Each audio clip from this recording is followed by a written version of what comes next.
Mesdames, Mesdemoiselles, Messieurs, Antenne 2 et Philips, l'inventeur du compact disque, vous présente la nouvelle émission de Thierry Ardisson.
Mesdames, Messieurs, bonsoir, bienvenue aux Folies Bergères pour la première compile double jeu avec Jean-Marie Bigard, Jeanne Moreau, Patrick Sébastien, Smaïn, Dorothée, Patrick Timsit, Jean-Marc Thibault, Frédéric Mitterrand.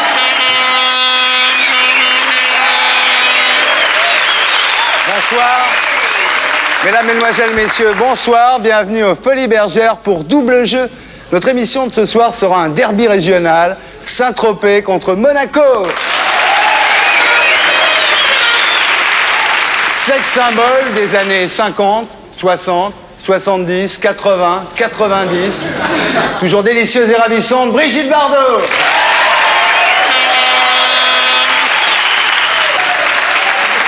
Face à elle, princesse pop et reine du top, son Altesse Sérénissime Stéphanie Grimaldi de Monaco, qui nous revient d'une tournée triomphale au bistrot d'en face. Dis-moi, Brigitte, toi qui défends les grands singes, tu t'occupes de qui en ce moment? En ce moment, je m'occupe de Jean-Yann et de Denis Roussos. Ah. Et tu en es où de ta lutte contre la vivisection? Pour Michael Jackson, j'ai rien pu faire. Ah, c'est dommage. Brigitte, dites-moi, pourquoi avez-vous fait castrer votre âne? On se sent tellement mieux comme ça. J'en sais quelque chose. Stéphanie, Paris Match est sur les dents. Quel est le prochain malheur qui va s'abattre sur la principauté? Je vais sortir un nouvel album en janvier. C'est vrai que ton frère te pique toutes tes robes? Je m'en fous, de toute façon, je collectionne assez les vestes en ce moment. Franchement, t'aurais pas préféré arriver vierge au mariage? C'est difficile de se marier à 8 ans. La semaine dernière, Sacrée Soirée a rendu un bel hommage à Double Jeu en nous empruntant une idée de rubrique. Cette semaine, Double Jeu a décidé de rendre le même hommage à TF1. Et ce soir, notre invité est un invité mystère. Invité mystère, est-ce que vous m'entendez? J'entends.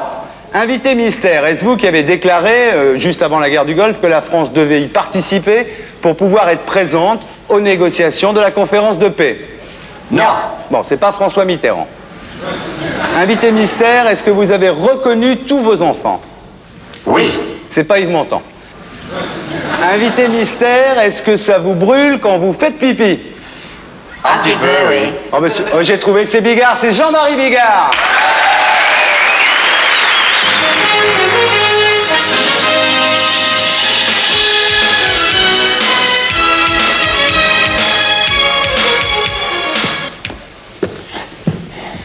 Ton nom?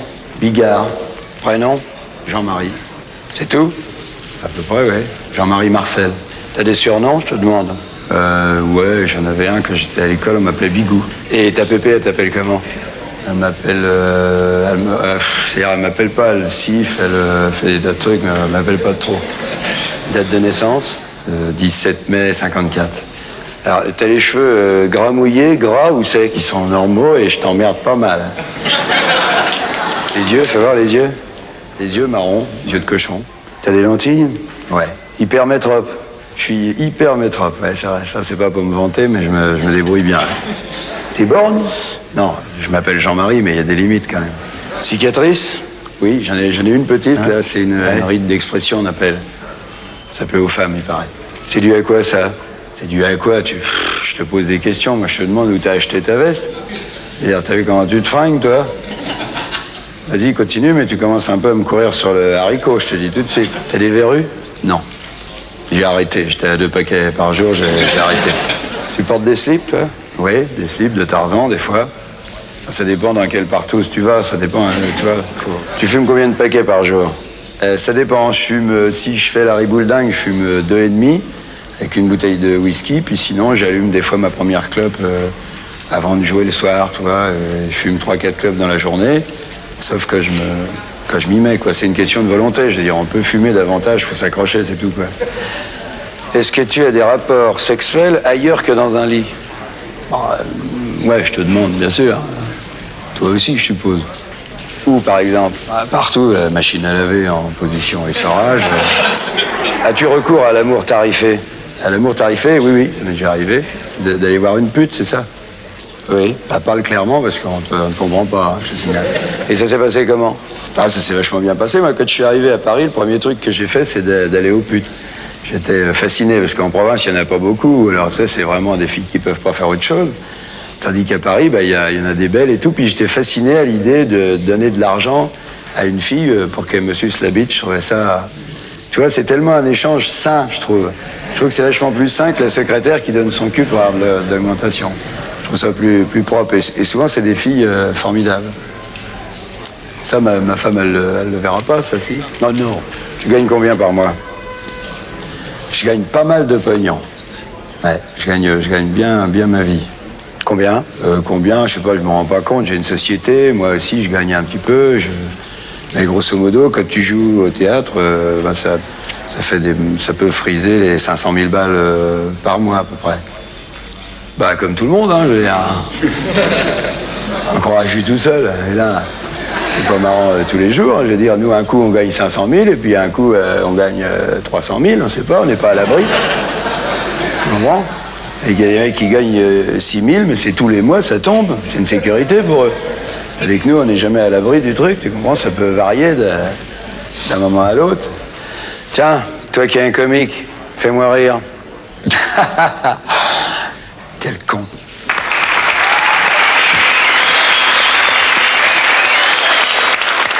Notre invitée ce soir, la vénéneuse séductrice de la nouvelle vague, la madone des travelling intello. Voici... Je sais pas ce que j'ai là. J'ai la mémoire qui flanche là. Je me souviens plus très bien là. De quelle couleur étaient ses yeux? Ils étaient noirs ou bleus? Ah si, Jeanne Moreau!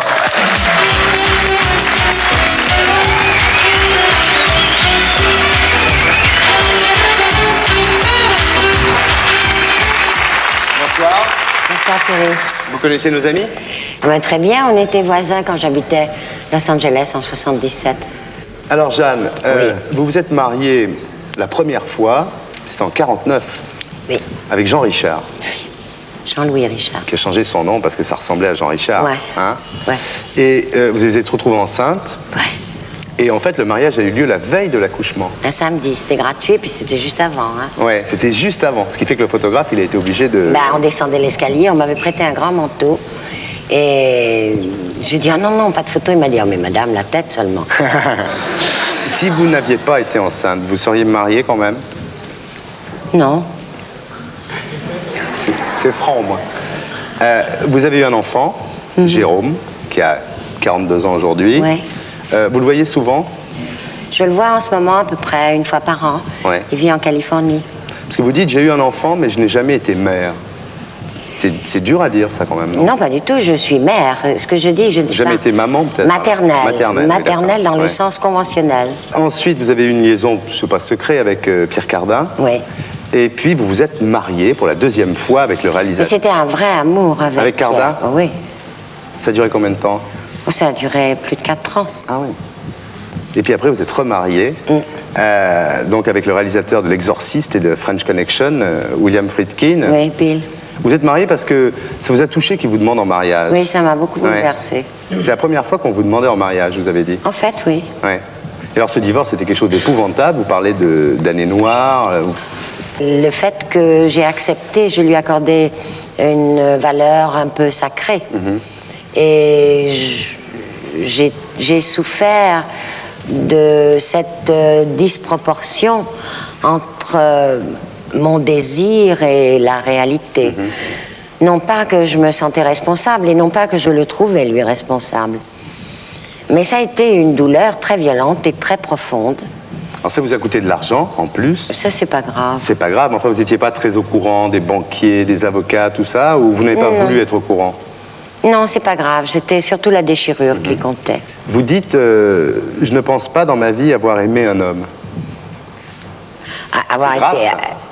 Ah non, non. C'est pas grave du tout. Ah bon? Je le reconnais. Je veux dire que la plupart des gens sont comme moi. On est amoureux, on est passionnément attachés, on repousse violemment. Mais l'amour, l'alliance, ce que j'appelle l'alliance, c'est-à-dire un échange profond, désintéressé, un amour absolu, je ne l'ai pas connu. En tout cas, moi, je ne l'ai pas connu. Vous le regrettez? Oui, quelque part, j'espère le connaître avant de mourir. Bah oui. Mais peut-être que ce ne sera pas sous la forme que tout le monde peut imaginer. Bien. Maintenant, on va voir un sujet qui n'a rien à voir. D'accord. Ça va vous changer les idées, c'est consacré à la guerre. Ah oui, en effet. En janvier 1993, lorsque Douvres sera relié à Calais par le tunnel sous la Manche, l'Angleterre ne sera plus tout à fait une île.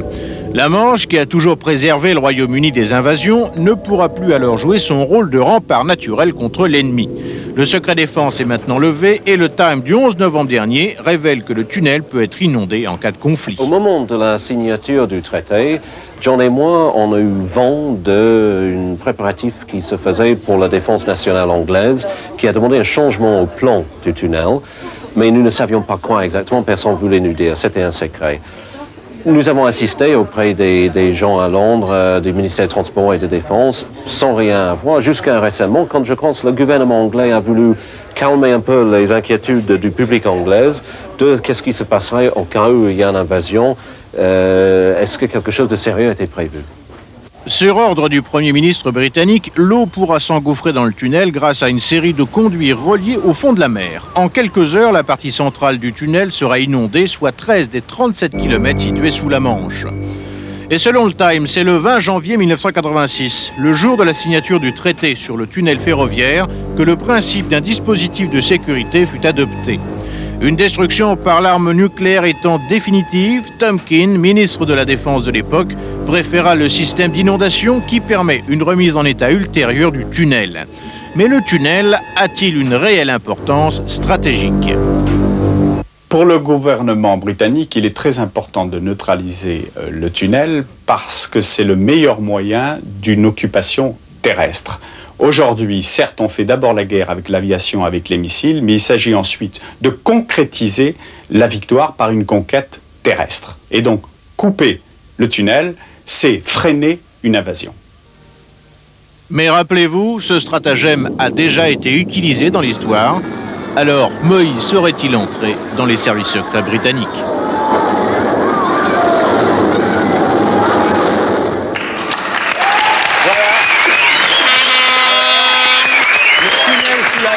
Inondable en cas de guerre. Est-ce de l'info? Est-ce de l'intox? Jeanne Moreau à l'oreille. J'aimerais bien gagner une fois. Ouais. Ouais. Alors maintenant, pendant que vous cherchez chez vous pour savoir si c'est de l'info ou si c'est de l'intox, qu'est-ce qu'on écoute, Corty? Aïe, aïe, aïe, aïe, aïe, elle est tout à fait l'image que font les guerriers du repos. Ouais. En plus, c'est la préférée d'Ardisson, c'est la plus sexy du show business. Ouais. Madame Ardisson ferait bien de s'en méfier. Non. La belle, l'unique, Lisa Stanfield. Ouais. If I could change the way I live my life today, I wouldn't change a single thing. 'Cause if I changed my world into another place, I would couldn't see your smiling face. Honey, don't you worry, there's nothing to worry for. 'Cause if I didn't love you, I wouldn't be here now. And if I didn't want you, I would have turned around by now. You've got to believe me, baby, believe that I love you so. 'Cause if I didn't love you, I would have turned around. And if I didn't want you, then I would want you out. Ooh, this love has filled me up. Ooh, my love, I'll never give you up. 'Cause I'll always want your love. If I could change the way I live my life today, I wouldn't change a single thing.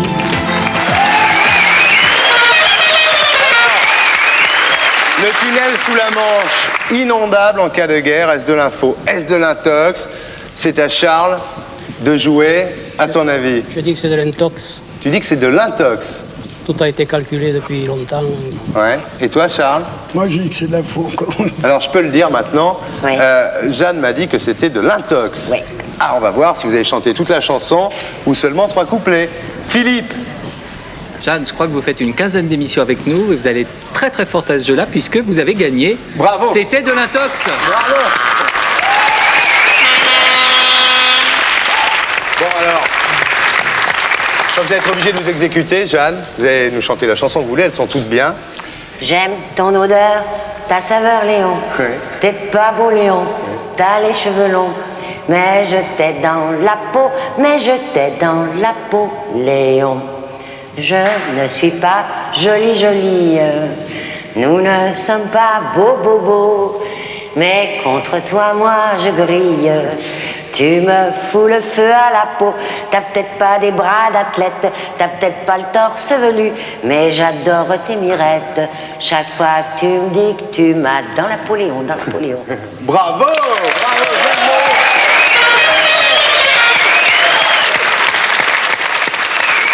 Jeanne Moreau, mesdames, messieurs, au revoir.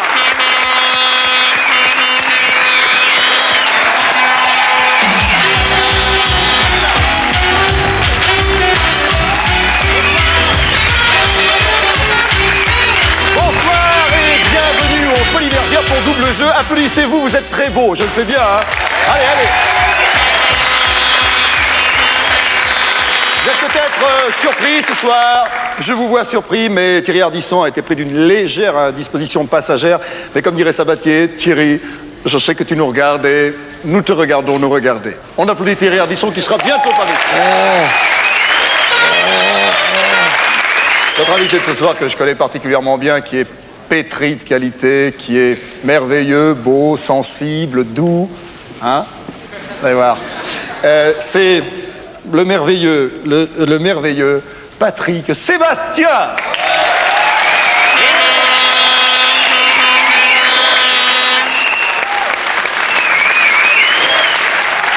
Confortable. Tu fais un malheur. Confortable. Hein? Bien. T'es bien là? Ah, je suis bien. Bon alors. Tant que je voulais venir. Ouais. Je regarde ça tous les mercredis soirs.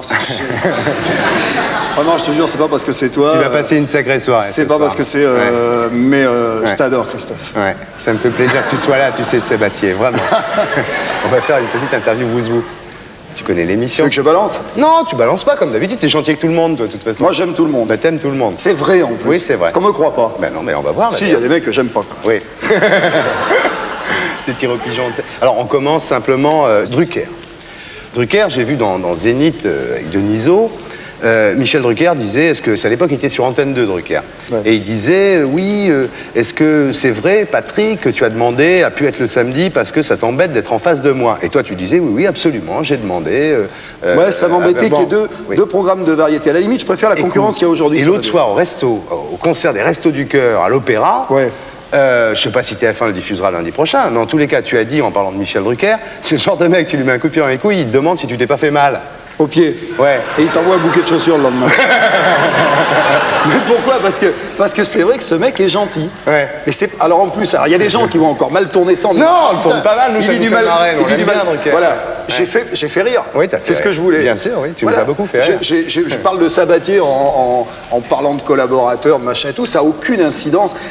Mais Sabatier, t'as dit, lui, c'est la milice. Non, mais c'était un jeu de mots. Oui, l'ami à l'apostrophe. Et puis il a fait de la pub pour Vichy. Voilà, et puis tous ses assistants, il les appelle collaborateurs. Voilà, et ces émissions s'appellent Avis de recherche. Et le jeu de la vérité. Voilà, et c'est parce que je me suis aperçu qu'il y avait une alliance entre tout ça. C'est drôle. Mais ça n'a rien à voir, c'est pas un collaborateur. Dès que tu dis un truc, c'est interprété. Mais non. PPDA. PPDA? Ouais. Oh, c'est bien, PPDA. Ah, tu l'aimes, PPDA? Ah, ouais. Ouais. Ah non, mais ça va, non, moi je prends pas position. Moi, je peux pas te dire, j'ai eu très peu de contact avec lui. Ouais. Il a fait l'émission, il est venu faire Léo Ferré. On a pas mal de points communs. Ouais. Il a été papa très tôt, lui aussi. Ouais, lui aussi, c'est vrai. Il avait 15 ans, je crois. Ouais. Et non, je vais te dire, c'est quelqu'un que j'aime bien. Bon. On n'a pas parlé de Pierre Carl non plus, quelqu'un qui a été viré de TF1 parce qu'il a ouvert sa gueule. Ça arrive aussi. Ouais. Et le problème, c'est que maintenant, Pierre Carl s'intéresse à PPDA, si tu veux. Ah bon? Ouais, tu vas voir. Le magazine du faux.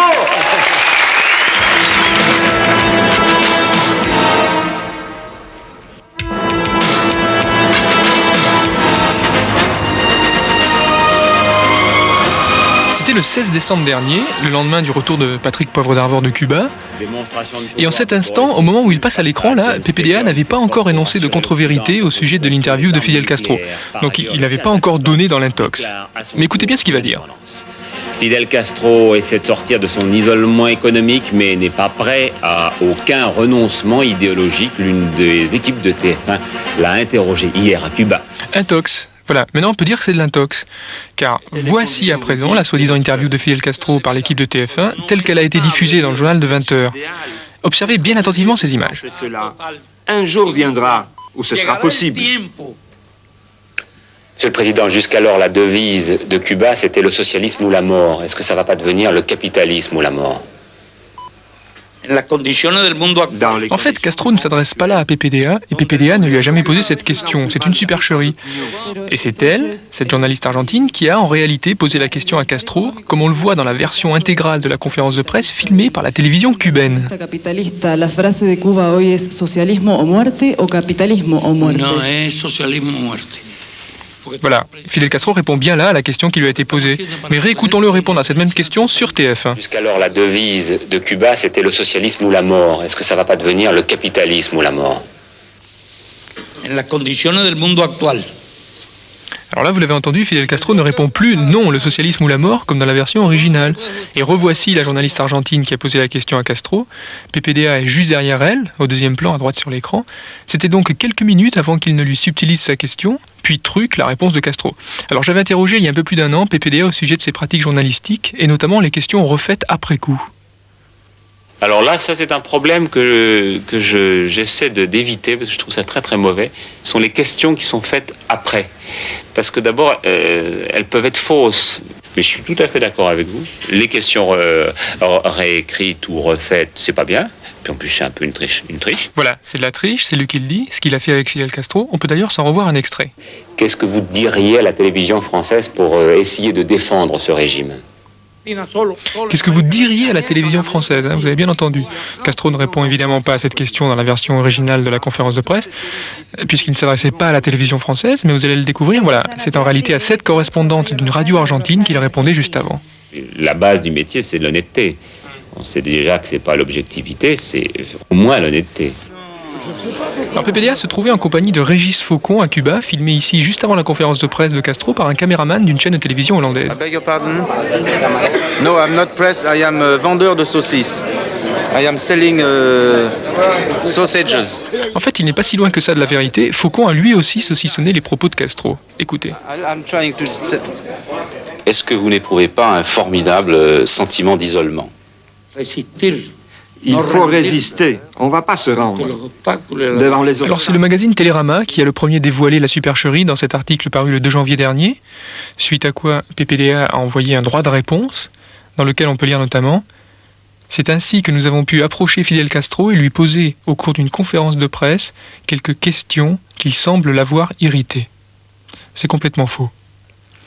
À la fin de la conférence de presse, PPDA et son équipe n'avaient posé aucune question à Fidel Castro. Claudia Ney, souvenez-vous, se trouvait juste devant PPDA et Faucon. Elle était dernièrement de passage à Paris. Y cuando se termina la entrevista, cuando se terminan mis dos preguntas, ellos se paran y piden, por favor, una exclusiva para la televisión francesa, y Castro se iba. ¿No lograron entonces entrevistarlo? No. Et voici la scène que vient de décrire Claudia. Fidel Castro a fini de répondre aux questions. Alors on ne verra pas sur ces images l'équipe de TF1, mais on va entendre la seule question qu'ils aient en définitive posée à Castro. Est-ce que vous pouvez dire à M. Castro qu'il nous avait promis un quart d'heure pour la télévision française exclusivement? Mais Castro est reparti sans leur avoir adressé la parole, entouré de ses conseillers et de ses gardes du corps. PPDA et Régis Faucon ont ensuite enregistré leurs vraies fausses questions, faisant comme si Castro les écoutait. Ils ne les écoutaient pas. Voilà la vérité. Un truc comme ça, je pense que PPDA doit réagir, normalement, et que... Il a déjà réagi en écrivant à Télérama. Le Canard enchaîné en a parlé. Ouais. Et il est le bienvenu. Télérama, le Canard enchaîné. Non, mais il est le bienvenu ici pour s'expliquer. Au revoir, mesdames, messieurs. Patrick Sébastien.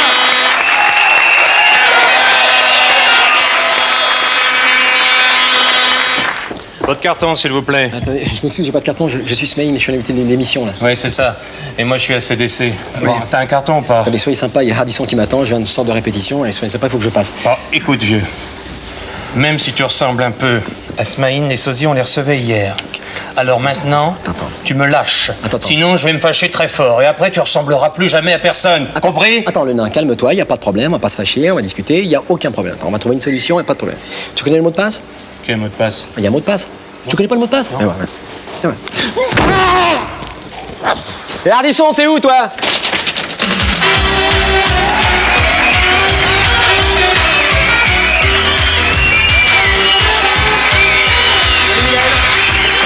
Salut la ville.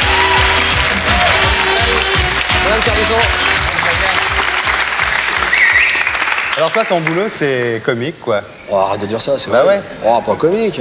Non, parce que comique, tout de suite, on a l'impression que... Bah, fais-moi rire. Bah, voilà, c'est ça. Bah, fais-moi rire. Bah, voilà, c'est ça. Voilà, t'es un comique bah, qui non, me fait bah, rire. justement. Bah, allez, fais-moi rire, je te Non, regarde. non, non. Je fais le sérieux, là. Non, non, non. Donc, tu veux que je fasse marrer? Ouais. Non, non. Non, non, ça sert à rien. Ça coûte trop cher, maintenant. Bah, tu vois que ça marche. Et c'est vrai que dans tes premiers boulots, tu as essayé d'être documentaliste à minute. Bah oui, c'est-à-dire que j'avais 16 ans, je cherchais du boulot, et puis j'ai vu un jour dans le journal une annonce, on cherchait un aide-documentaliste, et puis il se trouve que c'était à minute. Je me suis pointé. Faut que je sois franc, ils ont été extrêmement sympas avec moi, mais ils m'ont regardé bizarrement, quoi. Alors j'étais donc reçu par le directeur du personnel, et il m'a fait comprendre, évidemment, que bon, c'était pas possible et tout, et je suis parti déçu. Et puis 10 ans, 15 ans après, j'ai appris que, d'accord. Et alors, scoop, on peut dire des scoops. Quand j'ai annoncé ça, j'ai écrit un bouquin où je l'ai annoncé, le directeur de Minute m'a écrit. Marrant, et il m'a même offert, d'ailleurs c'est bizarre et contradictoire, et il m'a même offert de la possibilité d'écrire dans le journal Minute. Devine ce que j'ai répondu. Est-ce que tu crois que tu pourrais faire rire Le Pen? Je sais pas, je pense que certainement ce bonhomme a avoir certainement de l'humour, je pense. Mais bon, je crois que... Tu ferais quoi pour le faire rire? Tu dirais quoi? Eh ben écoute, je vais te dire franchement, puisque nous rentrons dans les confidences, un jour j'ai pris l'avion à Nice avec Jean-Marie Le Pen devant moi. Je t'assure, hein. Et j'ai eu les mains extrêmement moites, et c'est la première fois de ma vie que j'avais envie que l'avion s'écrase. Mais je pouvais pas, j'étais dedans.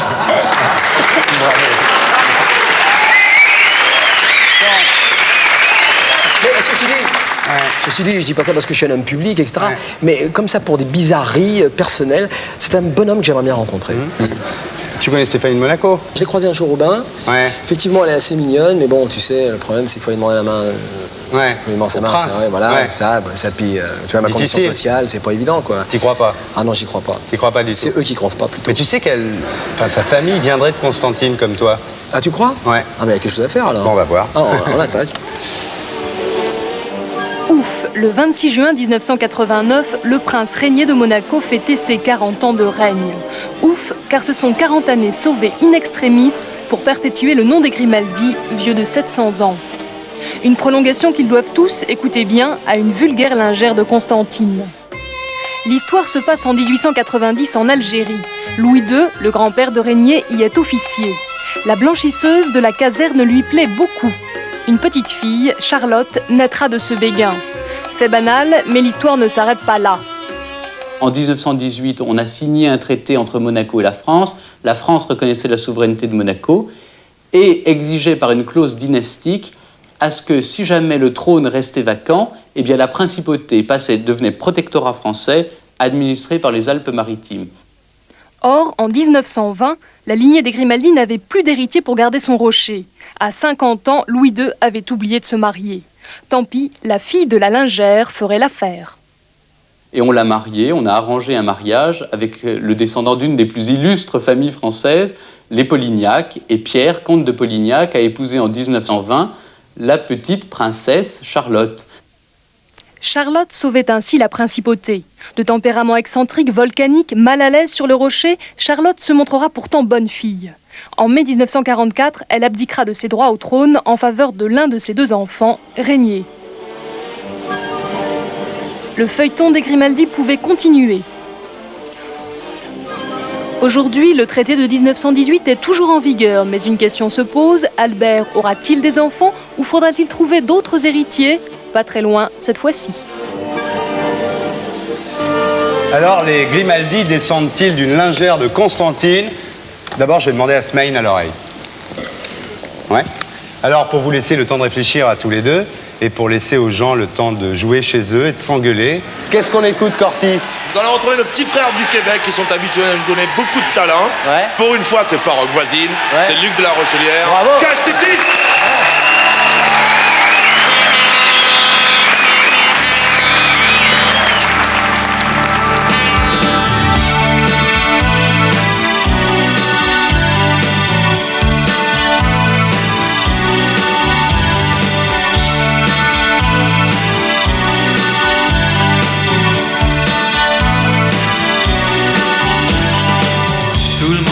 Être une star, mais personne veut être une planète.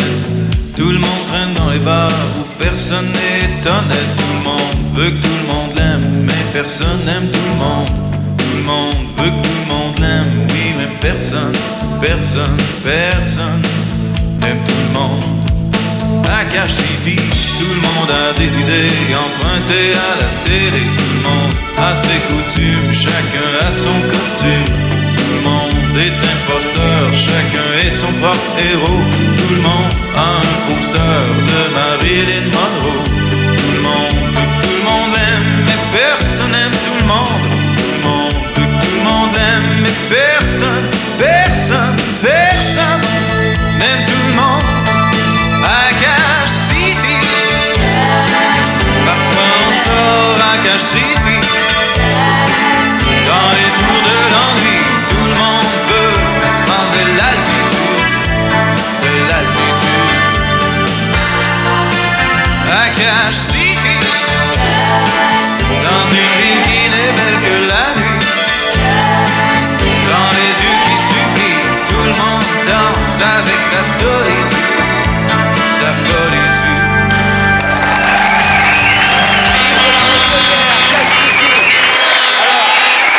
Les Monaco descendent-ils d'une lingère de Constantine? Mylène, de l'info ou de l'intox? Sans hésitation, de l'intox. De l'intox. Et toi, David? De l'intox aussi. Ah bon? Ouais, ça me paraît trop gros, non? Toi, je peux le révéler maintenant, tu m'as dit que c'était de l'intox aussi. C'est-à-dire que c'est assez amusant, ma présence ici, né à Constantine, savoir que le sujet, relation avec Constantine, je sais pas. Tu penses qu'on l'a fait exprès? Bah, éventuellement. Bon, on va savoir, on va écouter l'expert. À toi, Philippe. Eh bien, qu'un tonnerre d'applaudissements se fasse entendre jusqu'au rocher de Monaco, c'est de l'info. Ah là là!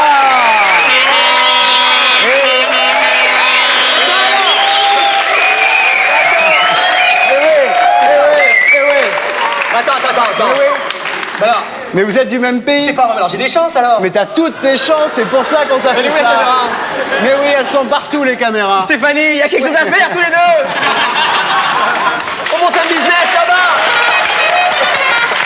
C'est un grand moment dans la vie de Smaïn. Eh oui.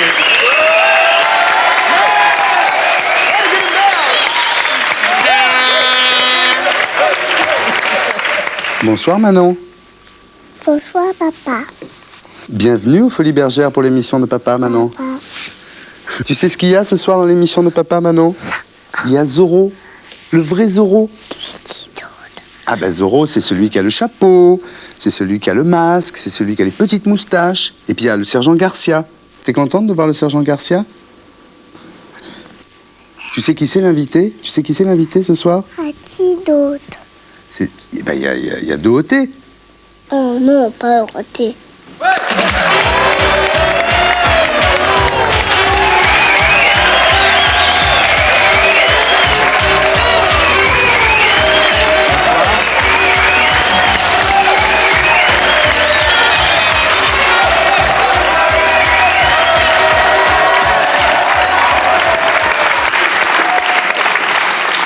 On se croirait à Bercy, non? C'est tout comme. Tout comme. Alors Dorothée, bonsoir. Est-ce que tu tiens compte des attaques dont tes programmes sont victimes au sujet de la violence? Oui, bien sûr, mais c'est une vieille querelle qui est terminée depuis longtemps, tout ça. Pourquoi? Maintenant, plus personne n'ose rien dire. Tout le monde a baissé les bras, les parents ont baissé les bras. Non, parce que c'est pas violent et tout ce qui était... Mais par exemple, c'est réglé, tu dis toujours que tu montres effectivement, enfin les séries sont montrées à des psychologues. C'est vrai, tout est visionné par des psychologues. Et vous voulez jamais donner les noms des psychologues? Bah non. Pourquoi? Bon, je pense que ça change. Mais c'est vraiment vu par des psychologues? Vraiment vu, il y a un pool de psychologues avec un responsable à la tête et tout est vérifié. S'il y a un épisode qui peut éventuellement poser des problèmes, on enlève l'épisode. Vous enlevez l'épisode? Absolument. Puis il y a eu l'affaire Ségolène Royal. Qui? Ségolène Royal, c'est une dame qui a écrit un livre qui s'appelle Le ras-le-bol des bébés zappeurs, où elle disait que c'était pas bien que les enfants regardent Dorothée, tout ça. Tu t'en souviens de ça quand même? Oui, bien sûr. Et puis tu sais ce qui s'est passé quand même, on t'en a déjà parlé. Un jour, il y avait une émission de Dorothée, du Club Dorothée, et puis il y avait Ariane et Corbier qui vidaient une poubelle comme ça, il y avait un livre de Ségolène Royal dedans. Est-ce que tu crois que c'est bien de se servir de la télévision pour répondre aux gens qui vous ont attaqué? C'était pas méchant. C'était pas méchant? On a montré son livre à l'antenne, ça fait de la pub gratuite. Ah bon, donc tu crois qu'elle était contente? Quand le CSA a modifié les quotas de séries japonaises, tu te souviens de ce moment-là? Oui. Tu as demandé aux jeunes téléspectateurs d'écrire au CSA.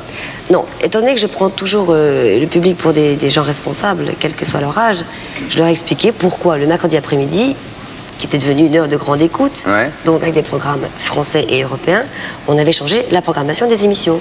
Et je leur ai dit que le CSA avait décidé, etc. etc. Et si vous voulez leur écrire, point, c'est tout. Je n'ai jamais... C'est ce qu'ils ont dit, le CSA, tu connais la réponse. Ils ont dit qu'ils avaient reçu une lettre d'un prof et d'une classe qui demandait qu'on supprime justement les séries japonaises. Bah alors? C'est pas beaucoup une lettre quand même. Donc comme quoi? C'est pour les embêter que tu les avais appelés conseil de surveillance de l'audiovisuel au lieu de conseil supérieur de l'audiovisuel. Je me suis trompée, ça lapsus. Ouais, c'est pas pour les embêter. Pas du tout. Mais il y a eu plus grave quand même, il y a eu l'affaire des insignes nazis sur les uniformes. C'est pas un insigne nazi, ce signe est un... Si tu prends un insigne nazi à l'envers, si tu veux, c'est un vieux sigle de judo. Pas de judo, mais d'arts martiaux. C'est un très très vieux signe qui existe. Les Japonais avaient mis ça sur un uniforme dans un dessin animé japonais. Mais ça n'a rien à voir avec les nazis. Mais vous avez dit quand on... Enfin, je dis vous, parce que c'était pas toute seule, bien entendu. Vous avez dit, mais on n'avait pas eu le temps de visionner toute la série. C'est-à-dire qu'il y a des séries qui passent qui ne sont pas entièrement visionnées. À l'époque. Et puis il y a aussi, mais ça c'est bon, il y a eu l'affaire Rabin des Bois aussi qui a fait beaucoup de scandales. Oui, alors ça vraiment... gratuit. Je sais pas, il y a des gens qui ont dit que c'était antisémite d'appeler une... Oui. Il y avait un personnage qui s'appelait Rabin des Bois. Attends, c'était Jackie. Jackie Jakubowicz. Ouais. Tu avais l'auteur qui était quand même juif également, le producteur également. C'était la sortie du film Robin des Bois. Jackie était déguisé en rabbin, c'était Rabin des Bois. Je veux dire, c'est de l'humour de Baffy et c'est pas vraiment très méchant. Justement. Alors tu m'amènes... Non mais non, parce que tu m'amènes un enchaînement sur un costard de star que Baffy a fait sur toi. Aïe aïe. Aïe aïe aïe. Oui, là je crois que tu vas avoir besoin de beaucoup d'humour. Tu es prête? Prête. Costard de star, Laurent Baffy.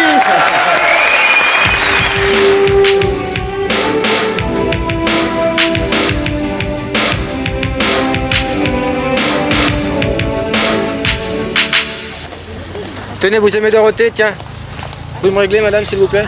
Vous réglez quoi? Le disque, c'est 30 francs. Oh, monsieur, mais je ne vous ai rien demandé, je non, mais je sais bien, c'est Dorothée qui a mis cette technique de vente au point, c'est de la vente directe. Et alors? Alors, on donne les disques aux enfants et les parents les payent ensuite, bien sûr. Vous plaisantez? Tiens, ma chérie, tu aimes Dorothée? Tiens, c'est pour toi.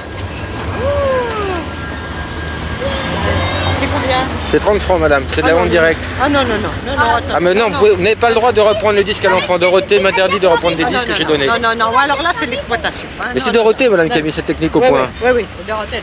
Non, non. Quoi? Elle est trop petite, alors. Dorothée, elle est pas petite, elle sait ce qu'elle fait.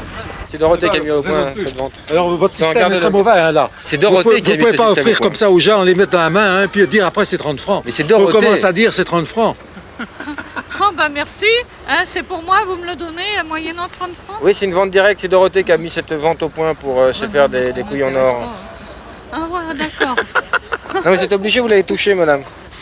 J'ai pas de monnaie, je vous en donne 3, j'ai pas de monnaie. Non, non, j'en veux pas 3. Alors je vous donne un club Dorothée, j'ai un autocollant, j'ai un pins, J'en veux pas. j'ai un vibromasseur, qu'est-ce que j'ai? J'ai le stérilet Dorothée qui vient de sortir. Non, non, j'en veux pas. Vous voulez quoi? Qu'est-ce que vous voulez? Un disque, c'est tout. Allez jouer sur l'autoroute les enfants, allez hop. Sur l'autoroute. Dorothée n'aime pas les enfants, alors foutez-lui la paix à Dorothée, hein. Tiens, c'est pour vous. Voilà. Non, c'est 30 francs, madame. Ah bah tu vois, mon château. Vous pouvez me régler, s'il vous plaît? Non, non, non, non. Alors, j'ai pas le droit de le reprendre, madame. Dorothée m'interdit de reprendre les disques que je donne aux enfants. C'est pas bon pour son image. C'est Dorothée qui a mis cette technique au point. Tiens, ma chérie. Il faut pas que maman le... Ah, vous êtes méchante avec vos enfants. Hein. Tiens, mon chéri. C'est pour toi. Ah, j'ai pas le droit de le reprendre, moi. Vous pouvez me régler, s'il vous plaît? Mais plaignez-vous à Dorothée si vous n'êtes pas contente. Regardez, vous allez la faire pleurer. Vous allez rendre votre enfant malheureuse. Non, non, moi j'aime pas ce principe-là. Ah, mais c'est Dorothée qui a mis ce principe au point. Mais je n'aime même pas Dorothée, je trouve ce qu'elle fait débile en plus. Ah oui, mais c'est pas le problème. N'empêche que ça rapporte du pognon. Et c'est ça le principal. Et moi je m'en fous, tu lui règles. Elle est à 2 doigts de pleurer. Non, non, Non, bah c'est moi qui te l'offre, je te l'offre. Merci. Je les paierai de ma poche.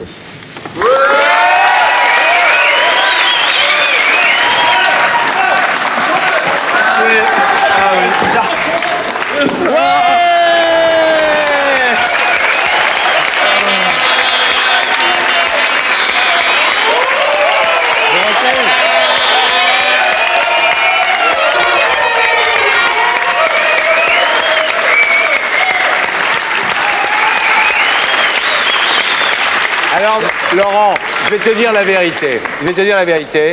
Je pensais, à la suite de cette séquence, te demander de venir t'excuser, mais je pense que la réaction de Dorothée était quand même beaucoup plus drôle. C'est malin, j'ai un début d'érection maintenant. Bravo. Tu vois, tu dis que je me mouille pas dans les sujets, tu vois. Il faut qu'on t'aide quand même, hein. Je crois que Dorothée a eu la bonne réaction. C'est vrai. Hein? Oui. On applaudit Dorothée. Très bien. Il faut reconnaître que c'est bien.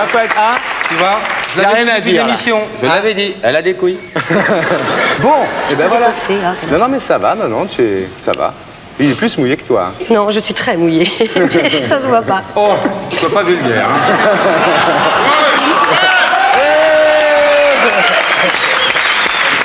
Ça va mal finir. Ça va. Lolo, lève le pied. Lève le pied, Lolo. Dorothée, mesdames, messieurs, on l'applaudit. Bravo.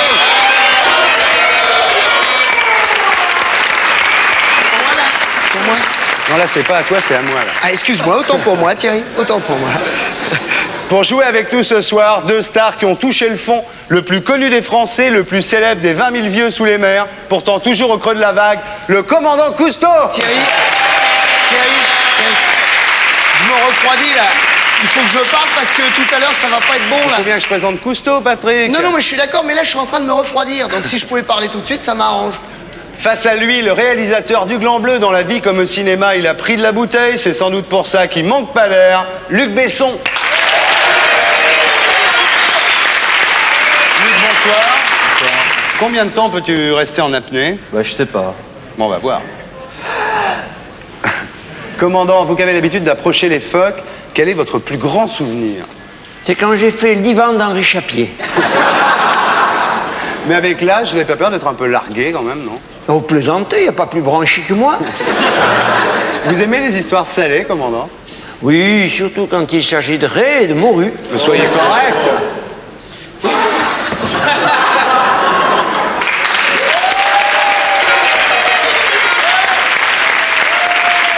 Notre invité ce soir... Allez, vends-moi bien, vends-moi bien.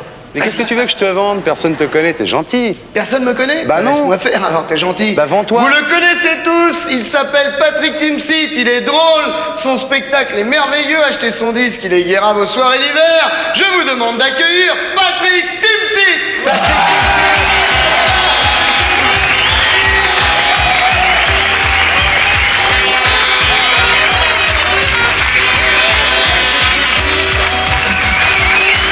Bon, tu connais le wouzou? Le wouzou? Le wouzou. Ah non. Ah non, C'est comme le tir au pigeon d'argile. Je vais te jeter des noms et... Je crois pas que j'en ai suffisamment balancé. Non.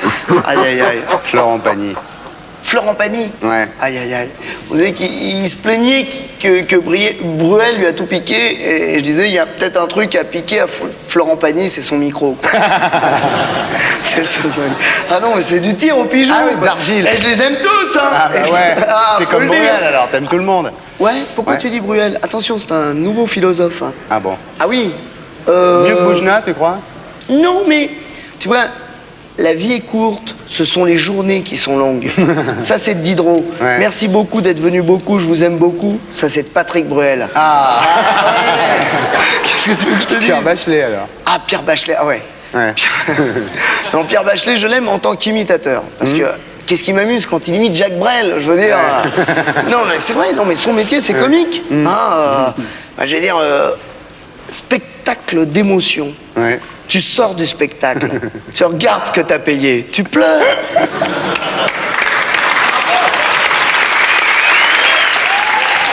Michel Leb. Michel Leb, alors c'est celui que je préfère. Ouais. Ah, t'as raison de m'en parler. Bah, je le veux. Parce que Michel Leb, je l'aime parce que Jerry Lewis lui a tout piqué, quoi. Ouais. Tu vois, puis Michel Leb, je l'aime quand il imite le noir. Oh, dis donc, là, je vais te manger tout le... Quelle finesse, putain. Il passe du noir au singe, du singe au noir. Et Michel Leb, il est unique. Tant mieux, tant mieux, tant mieux.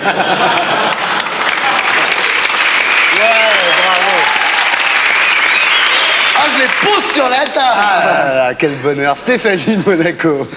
Non, Stéphanie de Monaco, c'est vrai, elle a eu un problème parce que son père a toujours cru qu'elle faisait du cinéma parce qu'il croyait que le César qui était posé sur la cheminée, il n'a pas compris que c'était ce qui restait de la voiture de la princesse Grace. Quoi. Merci Monaco, bah j'irai ailleurs maintenant.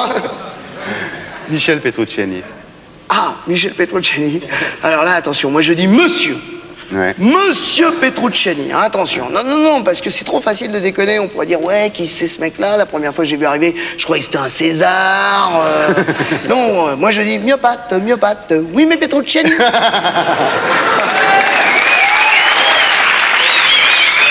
Simone Signoret.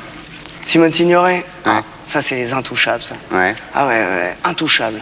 Même Yves Montand, sur la fin, il les touchait plus.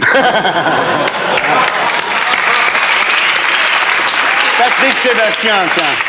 Patrick Sébastien. Alors, Ouais, au hasard. Ah non, mais moi, je l'aime quand il fait ses imitations. Attention, attention, je vais vous faire une imitation. Hein. Attention, c'est un petit peu difficile. Ouais. Je vais vous imiter le maire de Paris et vous allez deviner qui c'est. Attention. C'est moi, Jacques Chirac. C'est qui?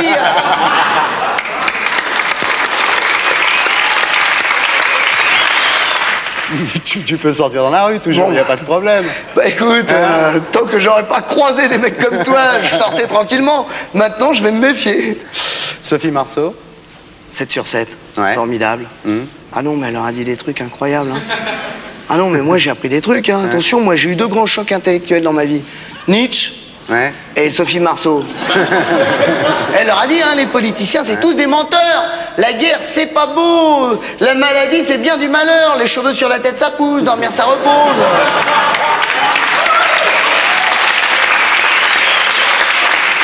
André Lamy. André Lamy. André Lamy. André Lamy, j'étais sûr qu'il durait plus longtemps que le Luron parce que il a pas tellement plus de talent, mais il a tellement plus d'anticorps.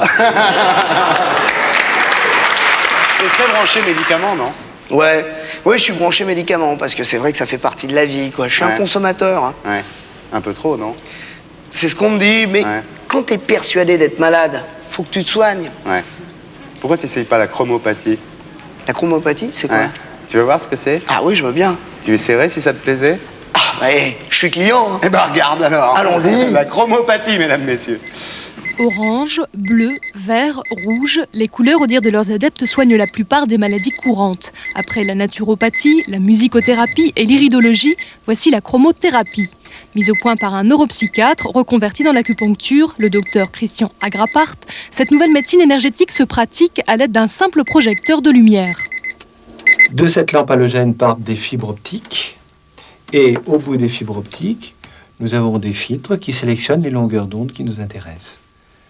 On parle de couleurs pour simplifier les choses, mais en fait, ce sont des longueurs d'onde bien précises qui ont des effets thérapeutiques. J'étais brûlée ici, donc j'avais une grosse bride ici, au-dessus de la lèvre supérieure, et ici, sous le front, j'avais une bride qui était assez conséquente.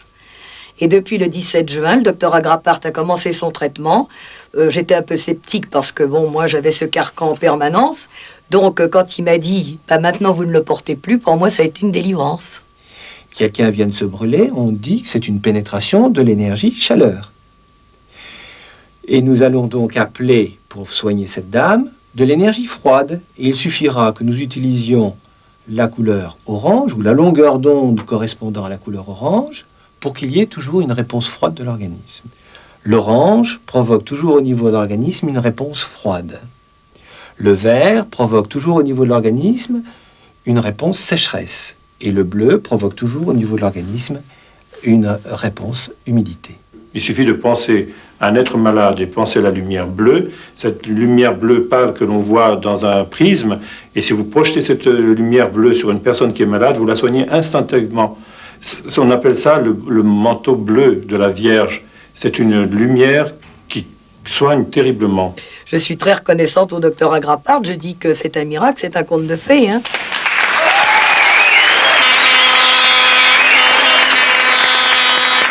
Un institut pour soigner par les couleurs. Est-ce de l'info, est-ce de l'intox? Patrick Timsit à l'oreille. Alors, un institut pour soigner par les couleurs, est-ce de l'info, est-ce de l'intox? Pendant que vous réfléchissez chez vous, que Luc Besson et le commandant Cousteau font pareil, qu'est-ce qu'on écoute, Corti? Le créateur de Ti, amo, je t'aime Ti. Il s'appelle Umberto Tozzi, et moi je l'aime. Ouais. Gli altri siamo noi.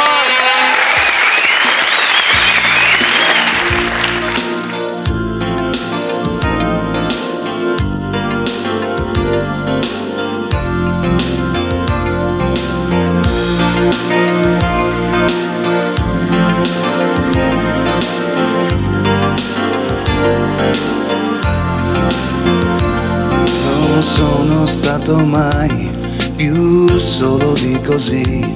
È notte ma vorrei che fosse presto lunedì, con gli altri insieme a me per fare la città, con gli altri chiusi in sé che si aprono al sole come fiori quando si risvegliano, si rivestono, quando escono, partono, arrivano, ci somigliano angeli avvoltoi, come specchi gli occhi nei volti perché gli altri siamo noi.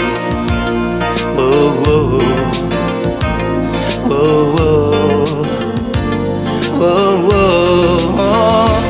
I muri vanno giù al soffio di un'idea, alla come Gesù in chiesa o dentro una moschea, e gli altri siamo noi, ma qui sulla stessa via vigliaccamente eroi lasciamo indietro i pezzi di altri.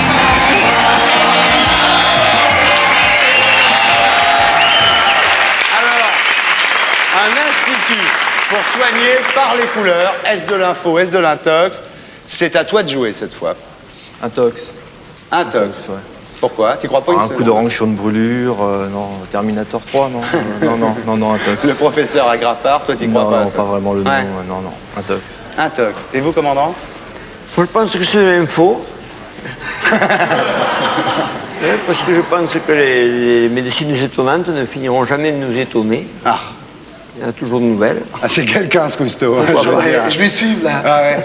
Ah non, non, tu vas pas suivre du tout. Tu m'as dit autre chose tout à l'heure. Tu m'as dit que c'était de l'intox. Oui, il est tricheur, ce type. Il est sapé comme lui. Il a voulu tricher. Mais c'est le service public, on peut pas tricher. Ah ouais, d'accord. On est presque. T'es comme les autres. On est presque assermentés, nous. T'es comme les autres. Mais non. Bah si. Bonnet d'âne? Non. Triomphe pour Philippe Guérin. Vas-y, mon Fifi. Eh oui, triomphe. Tu me dis si je suis trop court. Non, triomphe. ça va. C'est bon. Triomphe. Quand on a fait le Grand Bleu, on peut se planter avec les couleurs, puisque c'était de l'info. Patrick Timsit, mesdames, messieurs.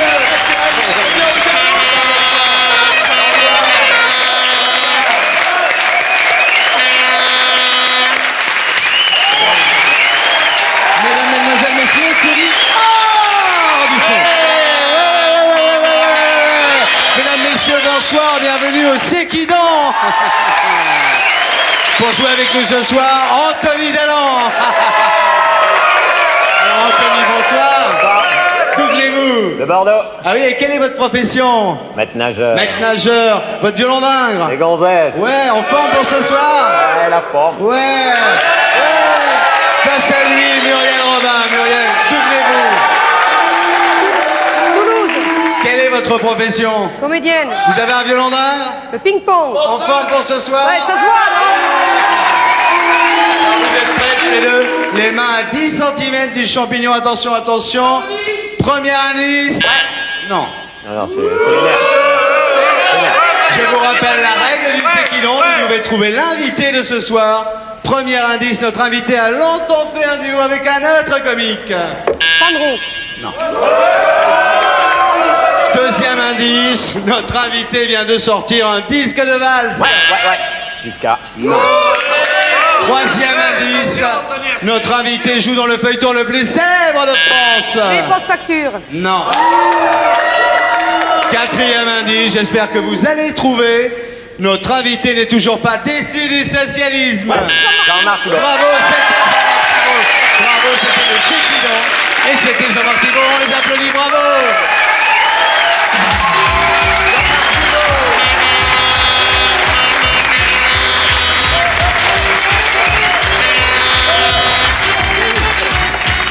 Jean-Marc Thibault, bonsoir. Bonsoir. Bienvenue à Double Jeu.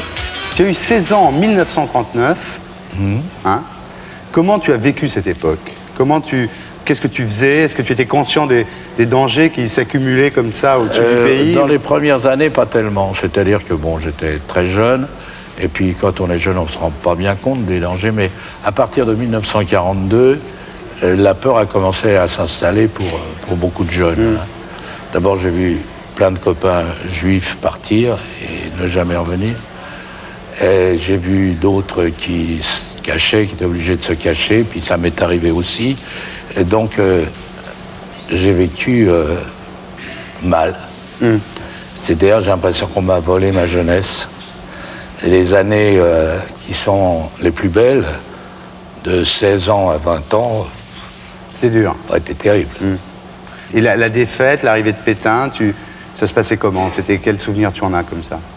J'ai le souvenir terrible des rues de Paris complètement désertes et des Allemands qui marchaient dans les rues au pas de loi, descendant les Champs-Élysées. C'est quand même, malgré tout, même si on n'est pas très patriote, puis à 16 ans, tu ne penses pas tellement à ces choses-là, malgré tout, j'avais une impression de contrainte effrayante.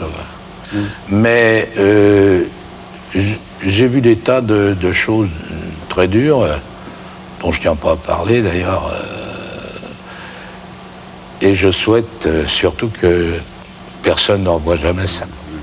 Quand tu dis j'avais des amis juifs qui étaient emmenés en Allemagne, vous saviez ce qui se passait? Non. Vous ne saviez pas? Il faut être honnête, on savait qu'ils partaient, c'est seulement à partir du moment où les Américains ont pénétré sur le territoire allemand qu'on a su les vraies horreurs.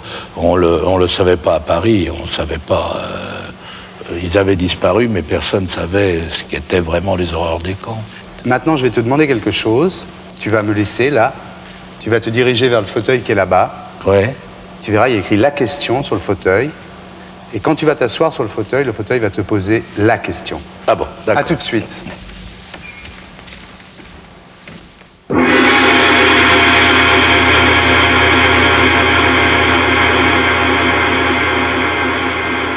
Jean-Marc Thibault, est-ce qu'aujourd'hui vous aimez les Allemands comme n'importe quel autre peuple?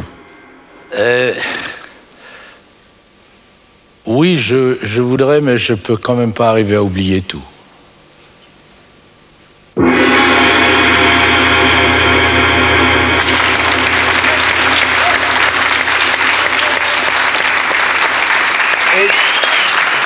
des amis résistants? Ah oui, beaucoup, oui. Tu as eu aussi des amis collabos?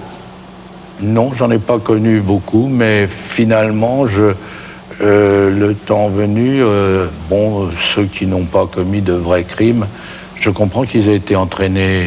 C'était très difficile de choisir à une certaine époque. À partir de 42, on ne pouvait plus douter, mais entre 40 et 42, je comprends que des gens puissent s'être trompés. Tu as eu 20 ans en 43. Oui. Est-ce que tu te souviens de cet anniversaire-là? Non, celui de 43, non, mais celui de 44, oui. Oui. Oui, parce que je suis né le 24 août, et à 11h du soir, le jour de mon anniversaire, toutes les cloches de Paris ont sonné, Leclerc venait d'entrer dans la capitale. Tu as vécu la libération comme ça, quoi? Oui. Après la guerre, tu as été tenté, comme beaucoup de gens à l'époque, par le communisme? Non, jamais vraiment. J'ai très vite senti qu'il y avait quelque chose derrière. D'abord, j'ai rencontré dans le maquis beaucoup de communistes qui étaient des gens extrêmement courageux, extrêmement disciplinés, mais qui peut-être étaient trop disciplinés. Et moi, ça me faisait peur. J'ai peur des gens, trop bien. Tu vois, et j'ai senti assez vite, alors qu'on savait encore rien sur le stalinisme, j'ai senti que c'était quand même pas ce qu'il y avait de mieux. Et il faut quand même que les gens aient beaucoup de liberté pour qu'ils soient heureux. On n'impose pas un bonheur de force avec des armées. Tu n'as jamais été tenté par ça? Non. Et tu étais déjà socialiste, tu étais déjà de gauche à cette époque? Oui, je vais te dire, c'est une tradition dans la famille. Alors, par respect pour, je le serai simplement par respect pour mes parents, mes arrière-grands-parents. Je sais que on était socialiste et de gauche depuis 1848 dans ma famille. C'est une tradition. Une tradition. Tu admirais De Gaulle à une époque? Oui. À la Libération, mais ensuite, à l'époque de l'Algérie, tu penses qu'il a réglé le problème? Il l'a réglé un peu vite, à mon avis. C'est-à-dire que je pense qu'il fallait trouver une solution qui permette à deux peuples de vivre ensemble comme ils vivaient finalement, assez bien. Et Mitterrand, tu l'admirais? Oui. Tu l'admires encore? Oui. Tu juges comment la politique qui a été menée depuis 1981? Je pense qu'elle correspond... C'est parce qu'on pense que c'est un échec. Sans doute c'est un échec, mais c'est un échec mondial. Et le discrédit dont sont victimes aujourd'hui les hommes politiques, la crise du parlementarisme, est-ce que ça t'inquiète? Ça m'inquiète parce que ça peut profiter à des gens qui ont un sens de la démocratie. C'est ça qui est dangereux. Sinon, ils l'ont peut-être un peu cherché, les hommes politiques aussi, ils sont peut-être pas mis au goût du jour. Hein. Je vais t'en montrer des hommes politiques, là. Tu vas voir. Laurent Baffy, le Baffy Show.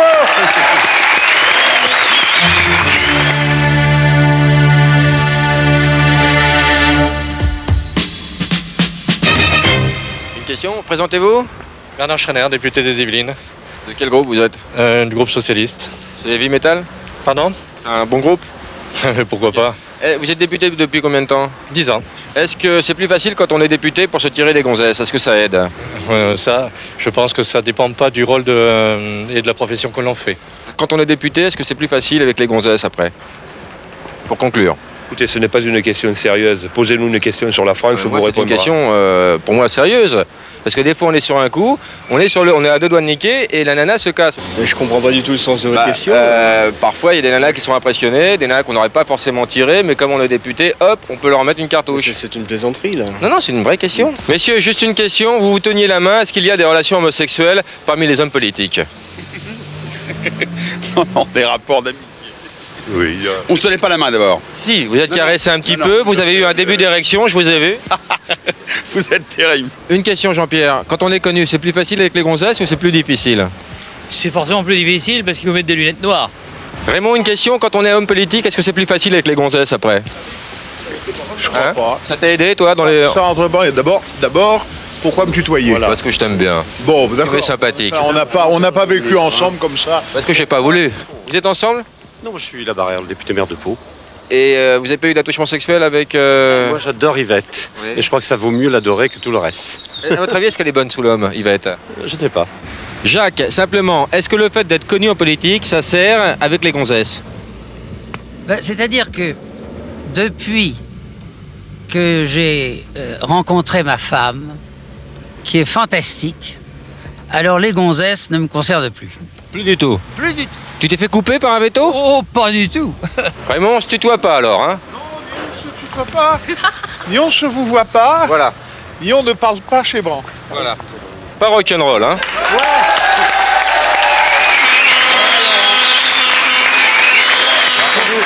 Ils ont tous une langue de bois, mais à les entendre, ils s'en servent jamais. Ouais. En tous les cas, pour ton deuxième voyage à la Chambre des députés, c'est encore mieux que le premier. Je propose qu'on l'applaudisse. Ouais. Laurent Baffie. Écoute, c'est beau la liberté quand même, non? Oui, oui. De pouvoir faire ça à la télévision. Bah oui, mais c'est formidable. C'est formidable, non? Et je crois que quand même, non, mais c'est faut le assez reconnaître. relativement récent. Oui. Non, mais c'est vrai. Il faut le reconnaître quand même. Parce que moi, j'ai connu une époque où quand même, on ne pouvait pas tout dire. Non. Moi aussi, je l'ai connu. Bon. Mais ils n'ont pas dit grand-chose. Hein. Ils ont dit ce que tu leur as demandé. Oui, mais toi, tu as pu le faire. Ouais. Parce que j'ai des couilles. Non, parce qu'il y a des gens qui t'ont laissé le faire.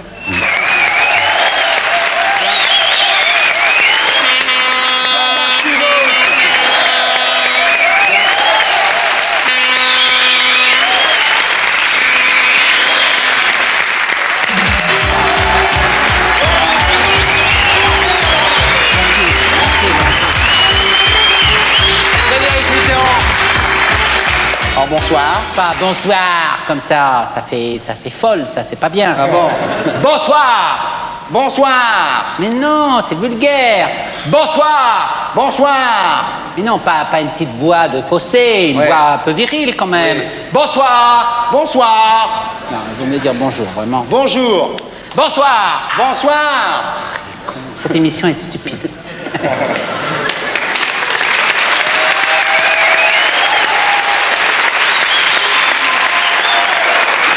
Notre invité ce soir. Tu veux que je t'aide un peu? Non, ça va maintenant, je sais faire. Non, Tu ça sais va, le je nom sais du faire, type? Oui, oui, oui. T'as préparé tes fiches? Oui. Quelqu'un a préparé pour toi, oui. Tu vas voir. Neveu terrible de la télévision, voici celui qui laisse les récompenses à terre pour mieux monter au ciel y célébrer les étoiles. Frédéric Mitterrand, bonsoir.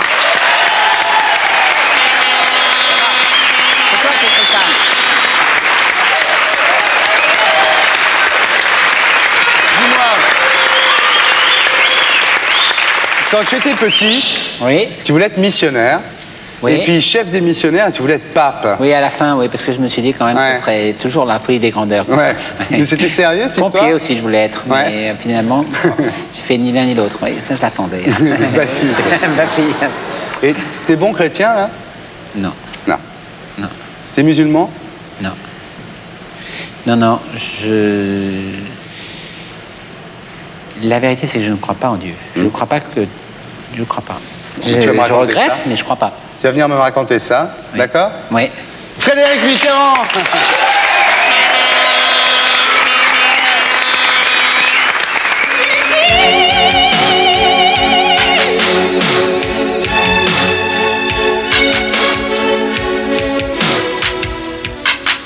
Donc Frédéric, tu ne crois pas en Dieu? Je pense que Dieu est, peut-être, mais en tout cas, certainement sous aucune des formes que l'on nous a enseignées. Et moi, finalement, c'est affreux à dire, mais ça ne m'intéresse pas. Est-ce que ton fils Mathieu est baptisé?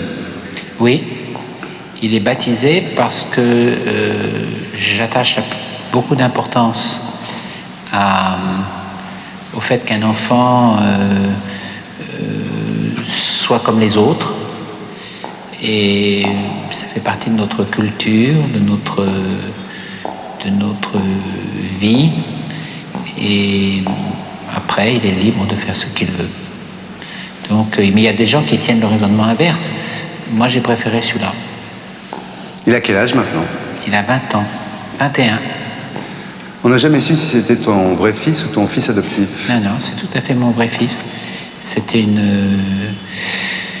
c'est-à-dire que il a vécu avec moi d'une manière un peu compliquée, à cause du désordre de la jeunesse, qui était ma jeunesse en l'occurrence, mais c'est mon vrai fils.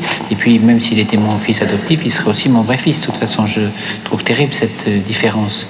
La seule chose qui compte, c'est la manière dont les gens s'occupent des autres. Mais en tout cas, c'est mon vrai fils. Est-ce que tu vois toujours sa mère ?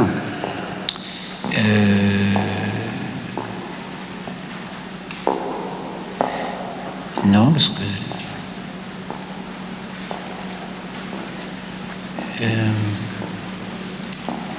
la drogue a tué beaucoup de gens. Qui l'a élevé ? Je l'ai élevé, mais pas très bien. C'est-à-dire que je ne m'en suis pas assez bien occupé, que j'étais sans doute un peu tyrannique avec lui, je l'ai empêché de respirer, quoi. Et voilà, enfin, il faudrait lui demander à lui. Hein. Si tu devais mourir là, quelle serait la seule chose que tu voudrais lui dire à ce moment-là ? Je t'aime.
Et pour être sûr de ne rien rater de Inarditube, abonnez-vous et mettez un pouce bleu.